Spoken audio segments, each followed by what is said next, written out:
The Resident Evil franchise has captivated players for decades with its unique blend of survival horror and intense gameplay, and the franchise, while it's had its ups and downs, it's without a doubt one of Capcom's biggest franchises. One of the most crucial aspects of a video game is the developer's choice for player perspective. Over the years, Resident Evil has experimented with a variety of camera angles for its gameplay, those being the third-person camera, and fixed camera angles. There is no one camera angle that is generally accepted amongst the entire community as being the best point of view for a Resident Evil game. Given they all come with their own benefits and drawbacks, naturally the community is split as to what camera angle they like for a Resident Evil game, and as you'd expect, this differs from player to player. The fixed camera angle is quite a nostalgic style for player perspective. This was used in the original trilogy Resident Evils 1 to 3 and a few spin-offs like Code Veronica, which of course many do see as a mainline entry, but in terms of numbered entries, it is technically a spin-off Resident Evil game, and this camera style did provide quite a cinematic experience, framing each scene with intention. The player would not be able to view the game from outside of how the developer intended for a player to see. Fixed cameras would provide very little visibility to the player. Of course, as I said, every scene was intentionally framed, so if there was a zombie on a certain side of the room and there were two camera angles in that room, and of course that would switch based on where you are, there could be a zombie in an area which you can't see when you initially enter the room, and then by the time you step to the area where you can see the zombie, it's already approached you. And many would grow attached to this style of perspective, given it is Resident Evil, it is survival horror, and people are looking for that intense gameplay, and that is exactly what this style of perspective brought to the table.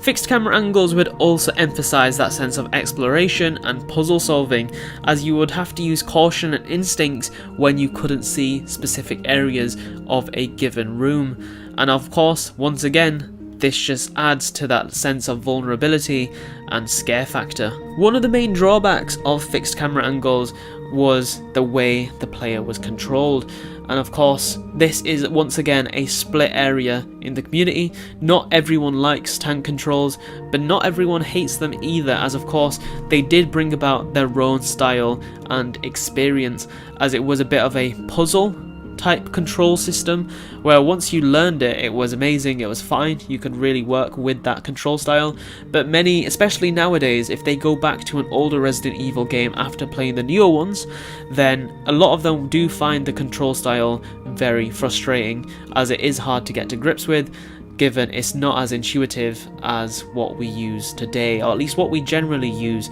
today with third person and first person games.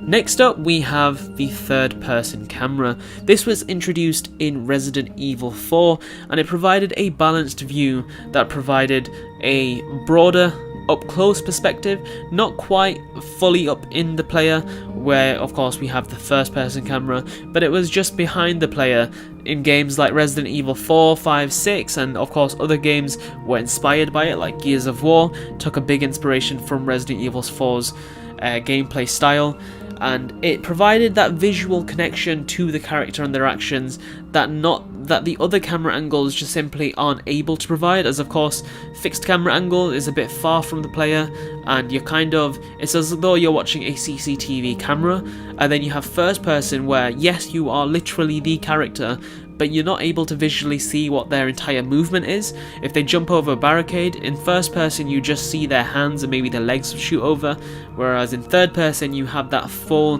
visual connection where you see their entire body leap over and you're still quite up close to that player character. In addition to that, it provides that dynamic gameplay. It has the precise aiming, the maneuvering, which you can see at a way more personal level, and once again, I know I said this for the fixed camera angles, but the third person is also quite cinematic, but in a different way, and that is at a more personal level, as of course it can still give that cinematic experience, except instead the camera is right behind the player, and I think the Resident Evil 4 remake is an amazing example of this. The Krauser fight, for example, when you have the knife fight, instead of it being QTEs, it's a literally player controlled engagement against, of course, the boss being Krauser. And I think this was a very cinematic boss fight, and it did capture a lot of what the QTE cutscene did in the original, except this time in an actual engaging and gameplay driven way. The main drawback for this camera style, which I think at least is the main drawback, and that is the wide view does tend to take away from the scare factor, and given it is a Resident Evil game, this is it is something I am going to consider a drawback, as of course you can way more easily anticipate threats in third person, as you can see so much more, and generally it's easier to turn around in these games. There is usually a button prompt that you can just do a 180 spin, so you can very easily get a good understanding of your surroundings, and of course that does take away from the survival horror aspect. But that doesn't mean it fully takes away, as I think Resident Evil 2 is a great example of how you can have a third person Resident Evil game but still have that scare factor involved. Of course, it's not as intense as it is in the fixed camera angle games and the first person games, as I'll get onto next, but it still is able to capture that Resident Evil feeling. It just of course needs to be done right.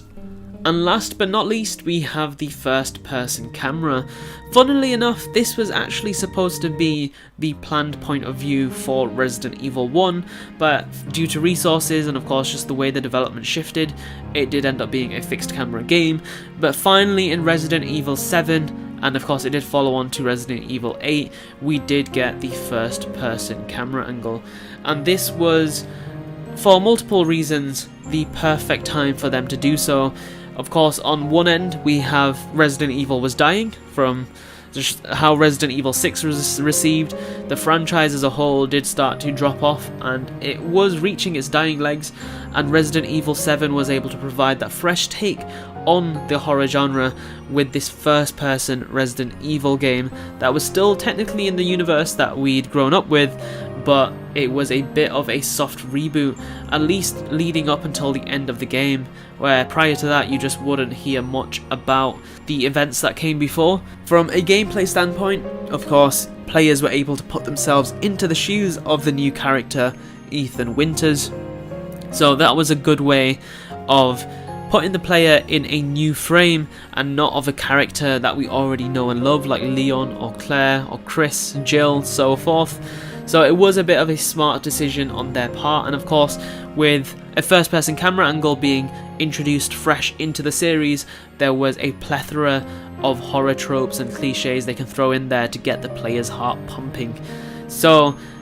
if anything, them saving first person for so long probably worked out better in the long run, as they were able to use it as a bit of a adrenaline shot and just revitalization,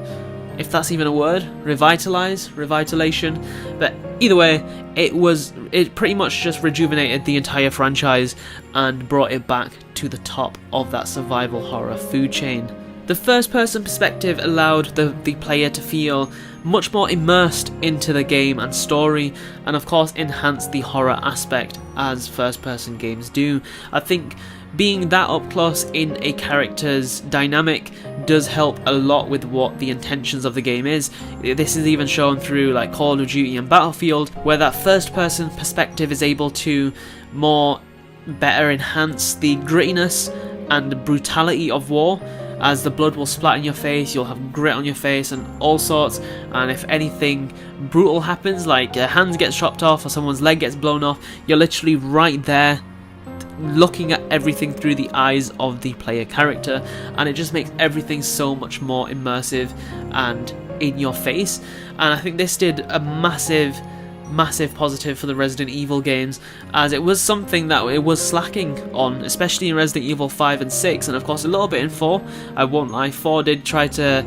throw in a lot of action and it did take away from the horror, but I think 4 did a great job of still maintaining that mystery and eeriness from the games prior and just making you still feel a bit scared and vulnerable, whereas 5 and 6 you were just there literally just blasting your way through everything, and even the zombie segments of 6 were still not too scary,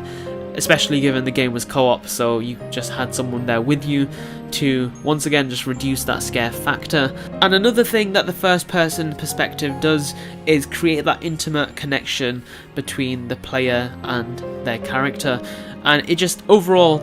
amplifies the tension and horror that a game like a Resident Evil title would be trying to produce.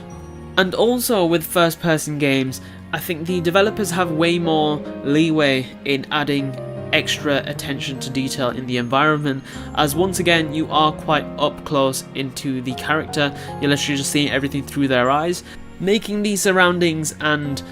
just everything the player is able to see through the character's eyes way more visceral and realistic, and once again just very immersive, which I think goes a long way in video games, especially nowadays where many players are looking for those high definition graphics and realism to pull them in and keep them engaged.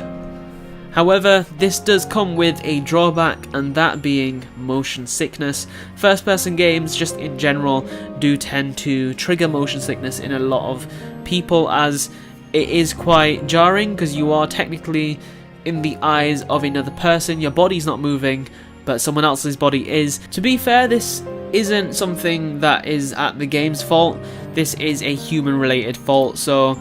it's not something that takes away from the first person Resident Evil games or first person games as a whole, but I think it is something to take into account.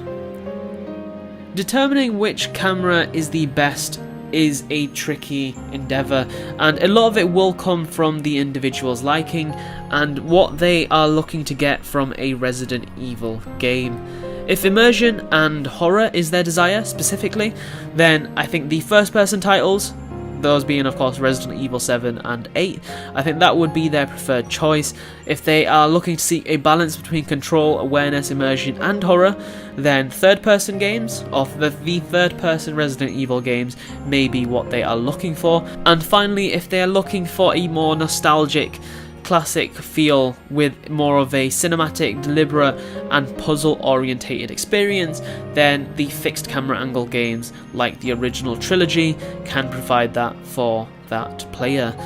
While this seems like a divide in the community, I think it is great that we have such a variety in the RE games lineup, as it helps each type of player have a couple or more games that fit their criteria. And whether or not there is a best camera style, I think that's down to the individual, and ultimately is all down to personal taste and desired gameplay style. As always guys, the comment section is down there for a reason. Let me know down below what camera style you prefer or like the best even, and why that is, and I look forward to reading all of your comments. As always, a like would be extremely appreciated if you enjoyed the video. It does help out the channel a ton, and I am very grateful for all of your support, and subscribe for a lot more Resident Evil content. Thank you all so much for watching, and I will see you all in the next one. Bye.